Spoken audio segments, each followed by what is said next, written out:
Assalamualaikum warahmatullahi wabarakatuh. Selamat pagi. Video kali ini adalah video Q&A part pertama, yang mana video Q&A ini adalah video sebagai pengganti sesi diskusi. Kalau misalnya kita biasa belajar di ruang kelas, setelah pembahasan satu materi, kita ada sesi diskusi. Nah, karena belajar dari rumah dan Bapak mengajar dari rumah, maka sesi diskusinya diganti dengan video Q&A ini. Video Q&A ini yang part pertama akan membahas berbagai pertanyaan dari 3 materi yang telah kalian pelajari sebelumnya. Yang pertama mengenai adversity question, kemudian yang kedua adalah mengenai keutamaan belajar dan berilmu, dan yang ketiga adalah mengenai kemandirian belajar. Meskipun yang ketiga, materi yang ketiga, kemandirian belajar, Bapak tidak membuat videonya karena waktu itu video editornya sedang rusak, aplikasinya sedang rusak. Jadi Bapak hanya memberikan materi berupa bacaan saja, tapi tidak masalah karena kalian kan cerdas. Jadi Bapak yakin sudah bisa memahami materi mengenai kemandirian belajar dengan baik. Nah, dari berbagai pertanyaan yang sudah kalian kirimkan, Bapak pilih beberapa, mungkin 3 saja dari setiap materi pembahasan untuk kita bahas. Karena apa? Karena selain pertanyaan dari kalian itu sama, banyak yang sama, Bapak pilih yang sedikit menarik gitu ya, untuk diulik lebih jauh lagi gitu. Bukan berarti yang lain tidak menarik, bukan seperti itu, cuman memang selain ada yang sama, juga waktunya kan nggak mungkin kalau kita bahas semuanya, bisa nyampe berjam-jam gitu video Q&A-nya. Karena kalian pun pasti ya nggak mau kalau nonton video ini sampai 2 jam lebih gitu kan ya. Nah, kita langsung aja ke pertanyaan pertama. Yang pertama ini datang dari Ernie. Mengapa kesulitan dan tantangan hidup selalu ada? Ya, kenapa ya? Jawabannya, perkembangan zaman selalu akan kita hadapi. Hidup kita dinamis. Kita selama hidup pasti mengalami berbagai perubahan, yang mana perubahan tersebut mendatangkan hal-hal baru yang tidak jarang kita maknai hal-hal baru tersebut sebagai suatu kesulitan. Itu kenapa kesulitan dan tantangan hidup selalu ada. Karena memang zaman selalu berubah, hidup kita dinamis. Selain itu, mengapa kesulitan dan tantangan hidup selalu ada? Supaya kita bisa naik kelas. Mengapa gitu ya? Kesulitan dan tantangan hidup selalu ada. Ya kita itu nggak stagnan, kita itu dinamis. Diri kita, kehidupan kita dinamis. Kita nggak mungkin kualitas kita dari pertama lahir sampai sekarang tidak berubah. Kita akan menjadi pribadi yang lebih berkualitas dengan berbagai kesulitan dan tantangan hidup. Contohnya gimana sih? Nah, kalau kita mau naik level, naik kelas, kita harus ada ujiannya dulu. Sama seperti di sekolah. Kalian kelas 10, mau naik ke kelas 11, akan ada kesulitan dan tantangan terlebih dahulu. Ada ujiannya gitu. Nah, sama dengan kehidupan secara umum. Gitu.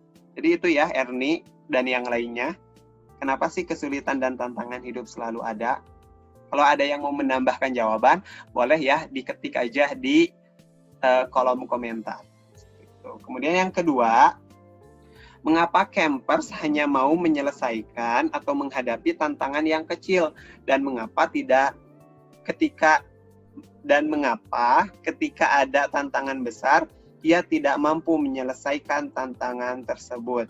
Ya, campers ini adalah salah satu kategori manusia di adversity quotient. Yang pertama ada quitters, kemudian ada campers, dan yang bagus adalah climbers. Campers ini adalah orang yang berkemah gitu ya. Kenapa tidak mampu menyelesaikan hal-hal besar, cuman hal-hal kecil aja? Karena campers memiliki anggapan bahwa ketika saya sudah melakukan suatu tindakan untuk menyelesaikan berbagai tantangan dan kesulitan, maka saya udah selesai. Yang penting saya usaha gitu. Mau usahanya jelek, usahanya belum maksimal, saya nggak masalah. Itu campers. Jadi kenapa dia hanya menyelesaikan hal-hal kecil? Karena anggapan dia, yang penting saya sudah berusaha. Mau usahanya jelek, mau usahanya belum maksimal, saya tidak akan memikirkan itu. Itu yang pertama. Yang kedua, campers ini adalah orang yang sudah mendapatkan hasil, meskipun belum maksimal hasilnya. Tadi, campers ini berusaha untuk menyelesaikan kesulitan dan tantangan. Meskipun hasilnya belum maksimal, belum mencapai hasil yang seharusnya dicapai, dia udah puas aja gitu ya. Kemudian, yang ketiga, kenapa campers tidak mau dan tidak mampu menyelesaikan tantangan besar? Campers ini membandingkan diri dengan quitters. Ada quitters yang lebih jelek dari saya kok, jadi tenang aja, saya udah lebih baik daripada quitters. Kemudian membandingkan dengan climbers, climbers itu susah, jadi climbers itu bukan hal yang mudah gitu. Jadi campers membandingkan dengan quitters, saya sudah cukup baik, dan membandingkan dengan climbers, agak susah gitu untuk jadi climbers. Jadi ya udah menerima aja gitu. Kita ambil satu contoh, misalnya kita kalau yang konkret gitu ya, nilai di mata pelajaran. Misalnya ada siswa yang di bawah KKM nilainya, kemudian ada siswa yang pas KKM, dan ada siswa yang nilainya 100 sempurna. Jangan sempurna deh, 99 gitu kan. Nah, campers ini adalah orang-orang yang ibaratnya mendapatkan KKM. Ya, kita sendiri, Bapak juga ketika waktu masih seperti kalian, pelajar, ketika Bapak mendapatkan nilai KKM, oh udah bagus kok, ada yang harus diremedial, orang lain mah, gitu kan? Gitu. Jadi ketika campers membandingkan dengan orang lain, ada yang lebih buruk kok dengan saya, tenang aja. Sedangkan apabila membandingkan dengan orang yang dapat nilai 99 tadi, dia ngerasa, ya iyalah, dia mah dapat 99, orangnya pintar gitu kan, bukunya lengkap. Nah, campers memiliki banyak alasan untuk mempertahankan kalau dia tuh, oh iya yang penting mah udah usaha dan udah ada hasilnya meskipun sedikit. Gitu ya. Kemudian yang ketiga, pertanyaannya datang dari Mega kelas 11 IPA 2. Pertanyaannya, mengapa manusia tidak boleh memberikan cap atau label negatif terhadap diri sendiri, sedangkan manusia itu sendiri sering merasa insecure terhadap diri sendiri? Nah, iya betul ya. Ini manusia yang suka memberikan label negatif itu quitters biasanya.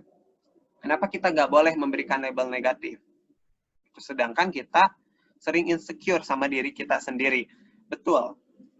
Kita nggak boleh memberikan label negatif terhadap diri kita karena yang pertama, label negatif terhadap diri adalah suatu kekerasan. Kita tidak boleh melakukan kekerasan terhadap orang lain, apalagi kepada diri kita gitu ya. Nah, harus kita sadari dulu itu. Label negatif adalah kekerasan. Kemudian, memberikan label negatif akan memberikan pengaruh buruk terhadap kondisi kesehatan mental dan fisik gitu ya. Psikis dan fisik akan terpengaruh. Contohnya, ketika kita memberikan label negatif terhadap diri kita, maka kita akan lama-kelamaan merasa kurang percaya diri, merasa bersalah, merasa buruk gitu ya.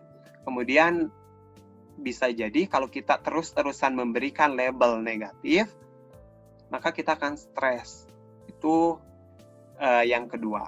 Yang ketiga, kenapa kita nggak boleh memberikan label negatif kepada diri kita? Karena dengan memberikan label negatif, kita akan mengalami kemunduran kemampuan. Apabila kita ngerasa, saya tidak akan mampu melakukan hal tersebut, selalu aja ditanamkan pada diri kita. Karena saya itu gak rajin, saya itu malas orangnya. Nah sebenarnya ketika kita memberikan label tersebut, lama-kelamaan kita akan menjadi orang yang dilabelkan terhadap diri kita.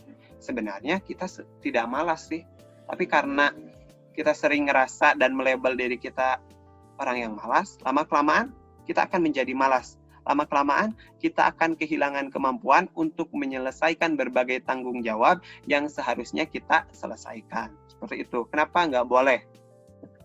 Dan ada pertanyaan lanjutannya ya, sedangkan manusia itu sendiri sering merasa insecure terhadap diri sendiri.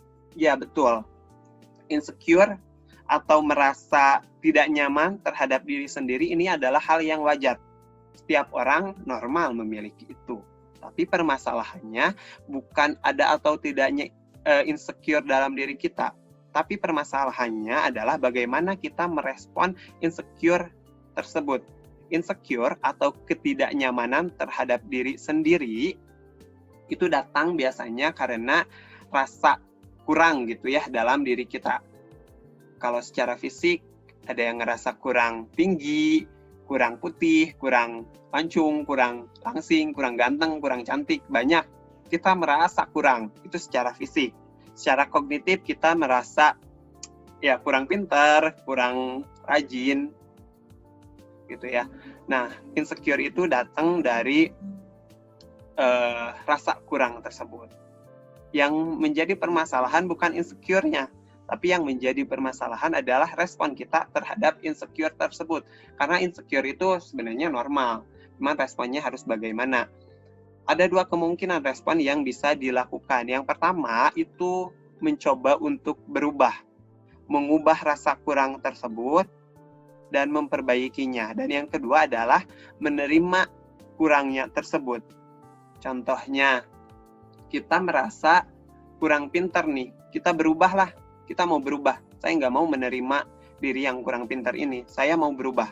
Berubahnya dengan banyak belajar, dengan banyak diskusi. Nah, itu untuk menghilangkan insecure-nya. Kemudian, ada juga yang mungkin saya kurang mancung, saya kurang putih, saya kurang tinggi. Oh, itu mah udah gimana ya? Takdir katanya. Balik lagi ke takdir gitu kan. Saya mau berdamai saja dengan diri sendiri. Karena nobody's perfect gitu ya, nggak ada orang yang sempurna. Ya, ada yang dilahirkan dengan kulit yang cerah, ada yang kurang cerah seperti Bapak, gini kan. Tapi ya udah diterima aja, karena nggak ada orang yang sempurna. Sebenarnya kita bukan kurang ganteng, kurang putih, kurang mancung. Sebenarnya kita itu ya kurang bersyukur, itu sih. Ya, itu jawabannya. Kalau ada yang mau menambahkan, boleh di kolom komentar di bawah ya. Kita beralih ke materi yang kedua ya, mengenai keutamaan belajar dan berilmu. Dari siapa nih? Yang pertama dari Sandra Mukti. Apa akibatnya orang muda yang tidak mau menuntut ilmu? Tentu, menuntut ilmu itu supaya apa sih? Supaya kita dapat ilmu. Kalau kita dapat ilmu, kita punya ilmu, kita ahli dalam suatu bidang pekerjaan, suatu ilmu, maka kita akan bisa bermanfaat, begitu ya. Ketika kita malas, orang muda malas untuk mencari ilmu, maka pada saat tuanya tidak akan memiliki ilmu. Ilmu itu berkaitan dengan kompetensi. Kompetensi itu nanti berkaitan juga dengan pekerjaan yang akan kita lakukan.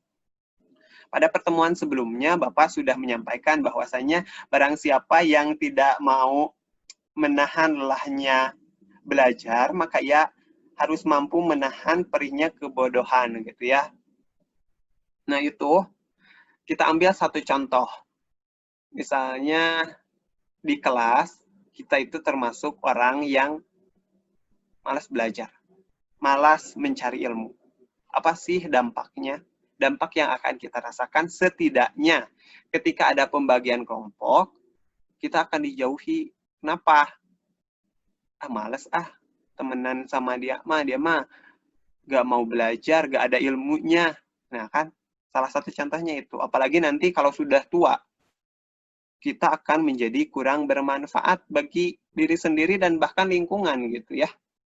Kalau kita nggak punya ilmu, nggak punya kompetensi, kita nggak akan susah untuk bermanfaat. Sementara orang yang paling baik itu adalah orang yang banyak manfaatnya, kan ya.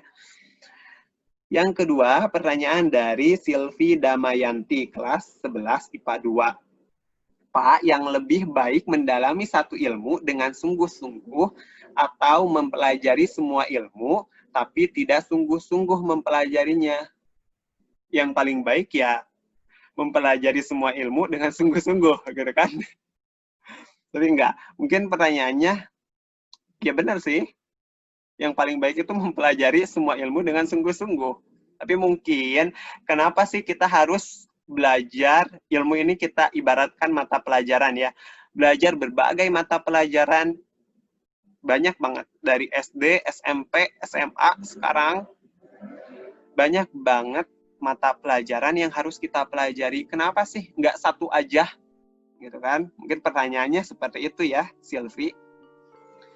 Nah, sebenarnya masa muda kita, masa muda kalian, ketika SD, SMP, SMA adalah masa untuk mencari dan menggali berbagai potensi, berbagai minat, berbagai bakat yang kalian miliki.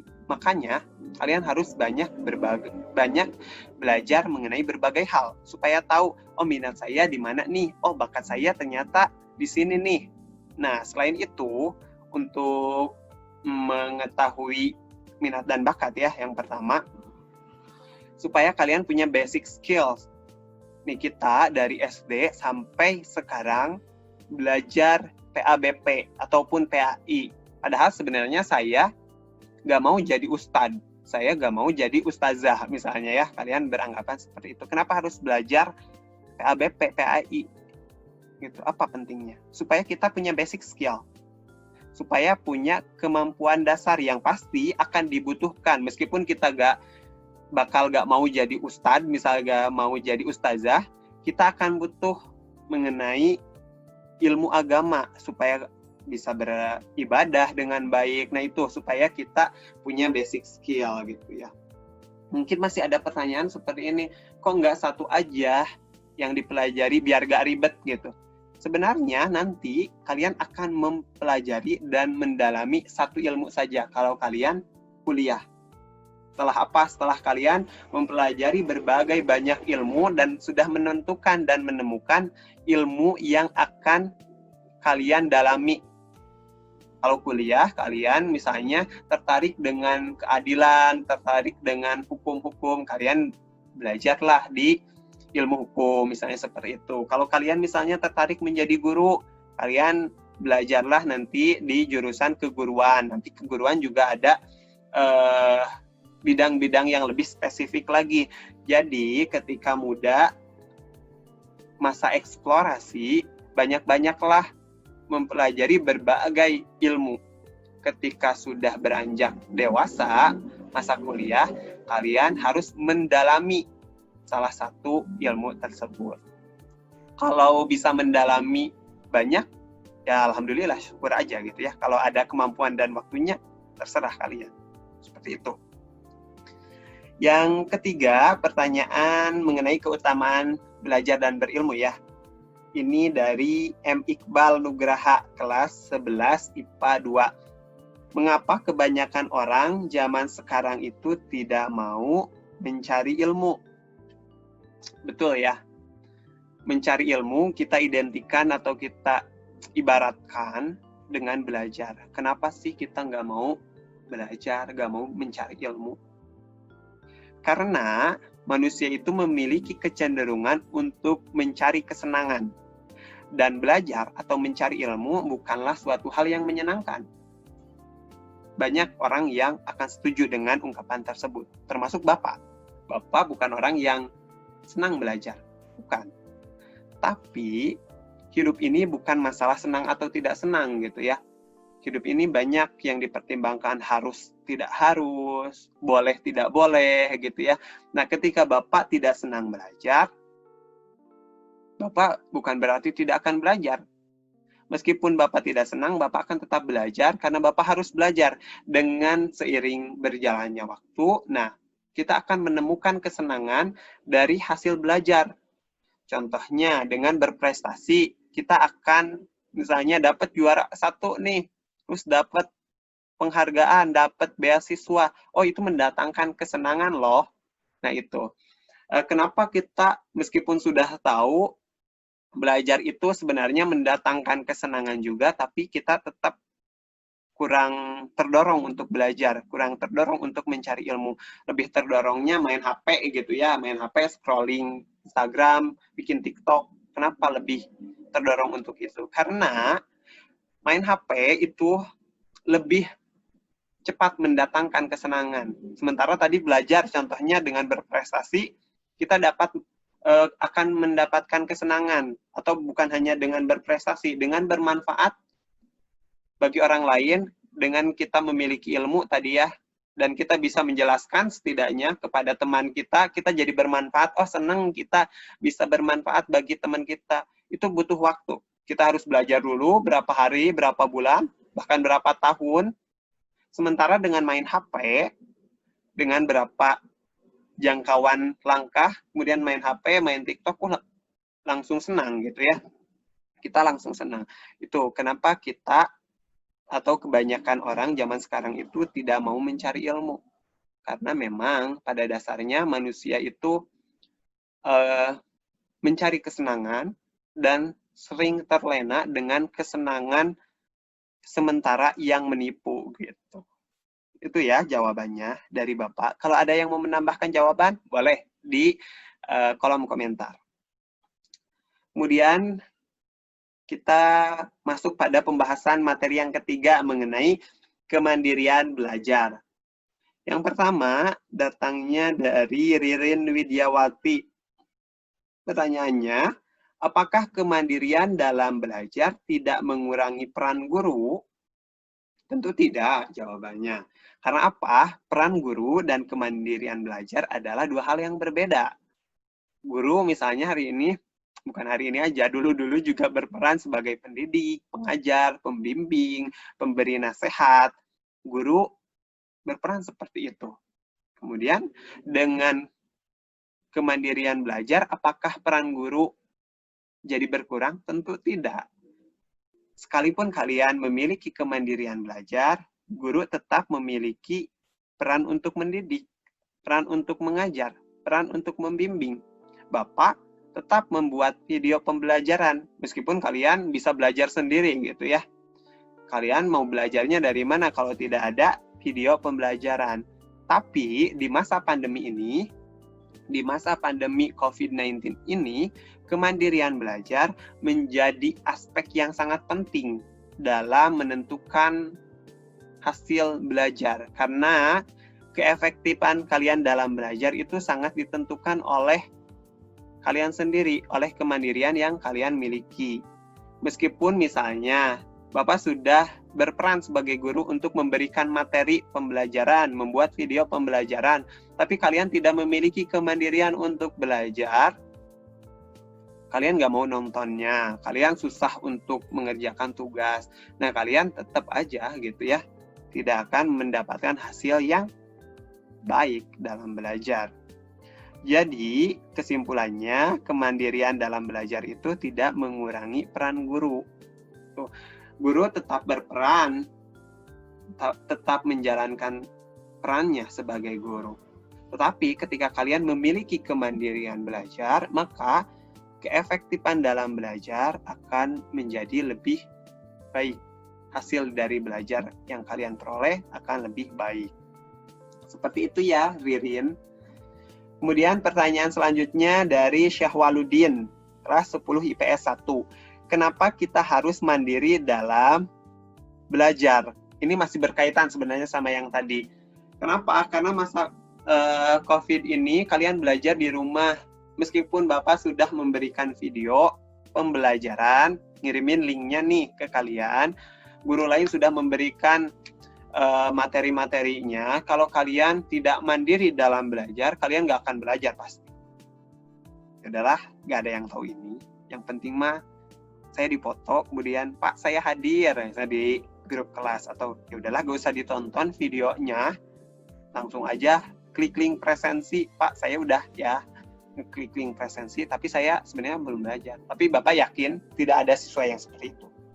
Karena siswa Bapak semuanya rajin-rajin, mandiri-mandiri. Ya, nah itu ya kenapa kita harus mandiri dalam belajar, apalagi di masa COVID ini, karena supaya belajarnya tetap efektif meskipun di rumah, kalian tetap mengerti, memahami berbagai pelajaran yang seharusnya kalian pahami. Tuh. Dan yang ketiga adalah pertanyaan dari Nadif Rian, kelas 10 IPS 2. Mengapa harus menggunakan strategi SMART untuk mengembangkan kemandirian belajar? Kenapa tidak yang lain? Sebenarnya tidak harus menggunakan strategi SMART ya, Nadif.